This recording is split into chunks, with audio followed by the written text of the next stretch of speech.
We're here to talk about exercise and movement after stroke. Firstly, what do you want people to know about you? Well, so my name's Em. I'm 44. I had my stroke when I was 24 in 2005, so about 19 years ago. I live independently in Melbourne and I work at the Sun Foundation. I'm an occupational therapist and run my own business in lived experience consultancy. Well, that's amazing. You give so much. I mean, you're one of the people that Stroke Foundation's known for years, and you used to work at Stroke Foundation. I did. Running the Pre-Enable Me, which is super cool. How did the stroke impact you physically and emotionally? Yeah, so prior to my stroke, I was a marathon runner and a full-time occupational therapist. And so I was really physically able. Unfortunately, due to the stroke, I woke in a coma and physically and emotionally couldn't do at all what I used to do and became really a recipient of the services I'd once provided as an OT, and obviously couldn't physically, I couldn't walk, I couldn't talk, I couldn't blink, and I certainly, all my emotions were very much trapped and dormant in this new vessel, disabled vessel, and I, really, that was quite obviously a very confronting time and really could not do one thing the same way physically or even, all my emotions, everything were trapped, and I had to very much go on a path of working out what I could do and not focus on what I can't, and reinvent myself. With reinventing yourself, not only that is you did write a book called Reinventing Emma, and we'll make sure that there's a link for everyone down in the description for that. You can buy that off your website. You have been known for not only your resilience and your generosity, but you've been known for your action. You're a real action M. So you've used sport and activity to help you in your recovery. Can you list a few of the sort of activities you've done to help? Yeah, certainly. So I think, as I said before, I found it quite confronting being unable to do what I'd once done, and had to work out, whereas a lot of the strategies that were recommended, whether for me with medication or were actually exacerbating my chronic pain and all the other deficits that came with my stroke. And so I began using meaning and movement as my medicine, and as a occupational therapist, I think I was trying to apply what I'd once delivered to my own rehab. And so for me, it was finding meaning in my life again and trying to work out how I could adapt my realm to move through a lot of and manage a lot of my deficits. Was yoga one of the things you did? I mean, you started quite early on. Yoga and swimming, and I guess yoga is, they're all things. Everything I do now, yoga, swimming, trike, walking, are completely not what I could do before. I'd in fact never done yoga before, and I very much had to work out. It was a slow. I was adamant initially to return to running, and through a lot of trial and error, I realised that was not probably the most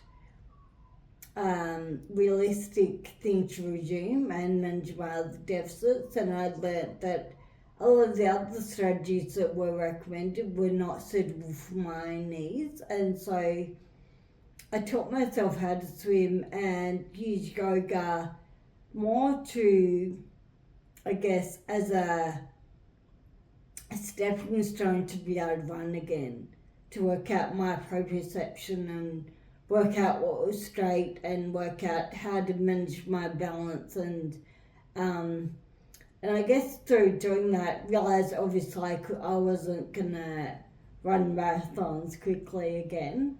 But I think I realised also the benefits of not only physically moving and managing my pain and working on the other problems in my life, but also really the emotional benefits of it and how someone like me is very driven person, very motivated, and I always have something going on. I love that. I think it's really enabled me a lot in my recovery. But I think having that time for stillness and being grounded, it has been really important and something over my years of recovery I've realised I have to weave into my everyday to manage my other, whether it's work or presenting or writing or anything, or social things. So, when one of your first dreams or goals after stroke was getting back to running because you'd done a lot of running prior, and then you found that it wasn't something that was going to be in your future, or at least so far. Yeah. I know the dream's still alive, but it's a big thing to change and to pivot. Can you give advice on how you did that? Yeah, certainly initially as a stroke survivor, I was in denial that the old Ian wouldn't come back and I wouldn't become a runner again.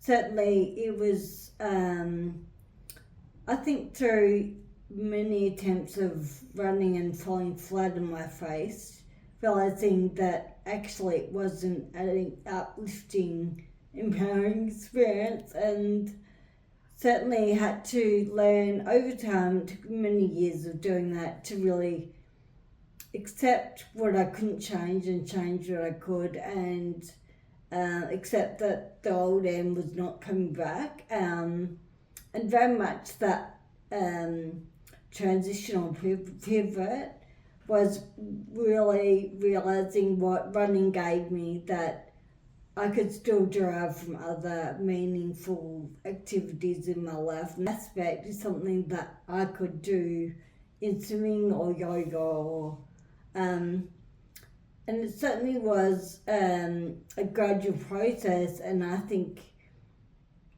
that pivot was possible because I had support to help me try it and adapt it so that it was supporting me to. With the as you've just said, sort of an example of you had to take up a different activity and you had to change them a little bit, and having your OT experience too, describe one activity that you picked up that you were able to modify for you to be able to do it. So from one thing I'd never done before was swimming, and I had to learn to breathe again as a stroke survivor. Because I can't feel sensation, I couldn't walk it, or I couldn't do a lot of things at that point.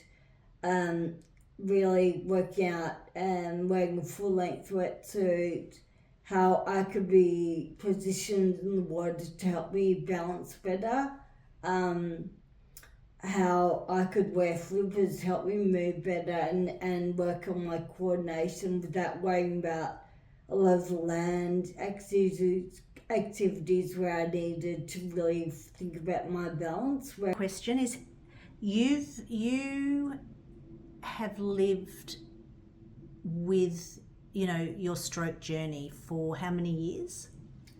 19. So I feel so old. I do too. So how do you sustain long-term motivation? Yeah, so I think that is an ongoing challenge for anyone, and despite having this intrinsic motivation that I'm really grateful for, it is something that is really, really necessary. I guess, live optimally with the longevity of stroke. And I think that's been possible because I've prioritised in my everyday.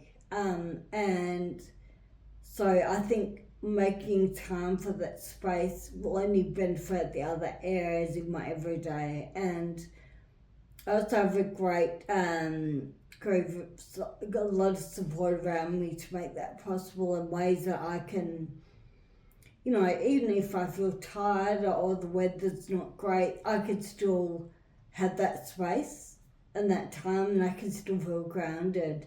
And I think I would also say, even though I was so physically impacted by my stroke, it's very much the emotional aspect of that, of your well-being that's really important. And activities and exercise help you. Yeah, and hugely. And I know that whilst, I can manage my pain and all my physical deficits a lot better when I'm moving, the emotional gains I get from that space and that feeling grounded and being able to be present is phenomenal. Great, thank you.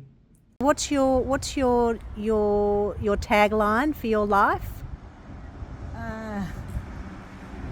Movement and meaning. Can we say it again? Yeah. Movement and meaning is really my medicine.